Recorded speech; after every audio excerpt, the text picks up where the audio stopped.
Para empezar, el título es Discriminación salarial de la mujer en el mercado laboral de México y sus regiones. Lo que intentamos investigar es justamente analizar la brecha y la discriminación que existe en México y sus regiones.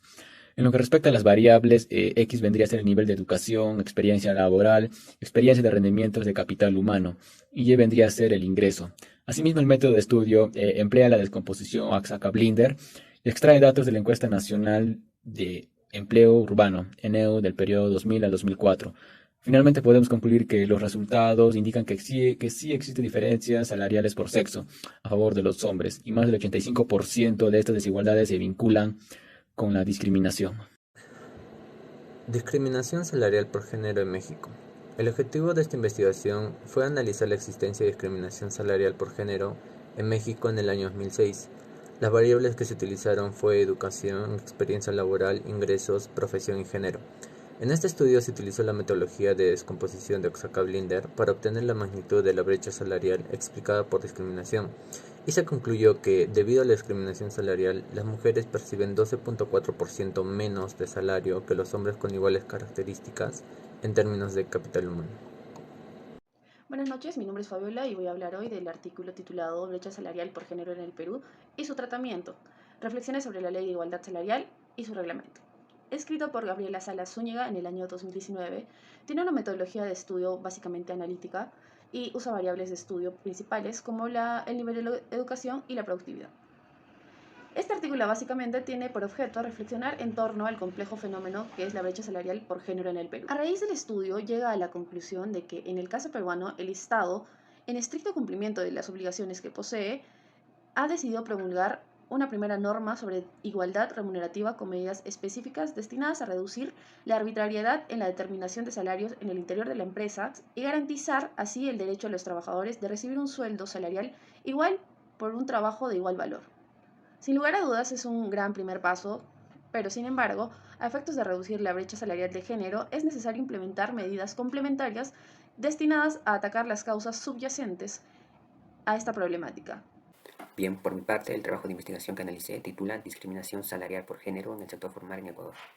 Este artículo realiza un estudio sobre la discriminación salarial por género en el sector formal de Ecuador usando información de registros administrativos, lo que posibilita la exploración en segmentos específicos del mercado laboral, como son las distintas ramas de actividad y los grupos de empresas por tamaños. Este estudio considera dos grupos poblacionales, A y B, que son hombre y mujer. La variable dependiente es el logaritmo del salario. Se consideran muchas variables explicativas, como la edad y la edad al cuadrado, un conjunto de variables dicotómicas para los diferentes estados civiles, para el tipo de títulos registrados y el diferente tamaño de empresa, entre otras variables.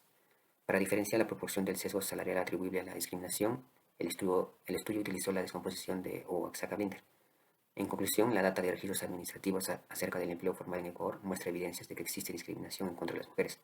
Según la descomposición de Oaxaca-Blinder, la discriminación no es evidente, pues está compensada porque en promedio las mujeres muestran mejores características. Discriminación salarial por género, análisis de las empresas del sector privado en el eje central de Bolivia, que se investiga la existencia de discriminación salarial por género de acuerdo al tamaño de las empresas del área urbana. Variables: dependiente, el salario por hora trabajada, independiente, género de la persona, método de estudio, teoría del capital humano, utilizando la metodología de Oaxaca-Blinder. Conclusión: se concluye a través de este análisis que existe discriminación salarial por género a mayor o menor medida de acuerdo al tamaño de la empresa a comparación con los hombres. Tesis: Discriminación salarial por género en el departamento de Huancavelica, año 2019, presentado por Yesenia Cárdenas y Jocelyn de la Cruz. Lo que se busca investigar en esta tesis es qué otras variables, aparte del sexo, influyen en los ingresos de los trabajadores. Las variables a utilizar son: variable dependiente, se ubica el salario; en la variable independiente se ubican las demográficas y socioeconómicas. El método de estudio es aplicativo, explicativo, dialéctico, descriptivo, intuitivo, sistemático, llegando a la conclusión de que el sexo masculino es el que percibe mayor ingreso, pero no solo esto, también afecta lo que es la edad, el nivel educativo. El paper que revisé lleva por título Discriminación salarial por género según trabajadores asalariados e independientes en el periodo 2006-2010. ¿Qué se investiga? Se investiga la magnitud de la discriminación salarial por géneros para los trabajadores asalariados y se tomó en cuenta la encuesta del ENAJO. Variables. Bueno, las variables son de carácter cuantitativo. Los métodos de estudio. La metodología que se usó fue la de Oaxaca y Blinder. Conclusión. Bueno, se concluye que las trabajadoras asalariadas e independientes reciben un salario menor. El paper titula ¿Por qué las mujeres ganan menos que los hombres? Evidencia de operadores de autobuses y trenes. Se investiga la brecha salarial entre hombres y mujeres que trabajan en el transporte de la bahía de Massachusetts. Las variables son Y, ingresos semanales, F sub I, indicador de sexo femenino, D sub I, indicador de dependientes, M sub I, indicador de estado civil y V seniority, indicador de antigüedad. Se aprecia la fórmula, el método es análisis de datos de tiempo y se concluye que la brecha salarial nace en la propensión de hombres a trabajar más horas que las mujeres. El paper se titula Discriminación salarial por género en el mercado de trabajo del Paraguay, análisis del sector formal, zona metropolitana y zona fronteriza con Brasil. Básicamente, el paper trata de analizar el comportamiento de la discriminación salarial por género del mercado laboral paraguayo en el sector formal. Ahora lo realiza durante el periodo 2017 al 2019. Para esto utiliza las ecuaciones de salario de Mincer, la metodología de Hickman y la descomposición de Oaxaca-Blinder. Las variables dependientes son el salario y la ocupación, y entre las independientes tenemos el año de estudios, experiencia y la región donde se realiza el estudio, que es la zona metropolitana y fronteriza. Ahora, la conclusión nos dice que sí existe una discriminación salarial, puesto que el 17,67% de las diferencias en la remuneración entre ambos grupos se vio favorecida al sexo masculino. Ahora, también se dice que se ve acrecentada en la zona fronteriza y hay una reducción.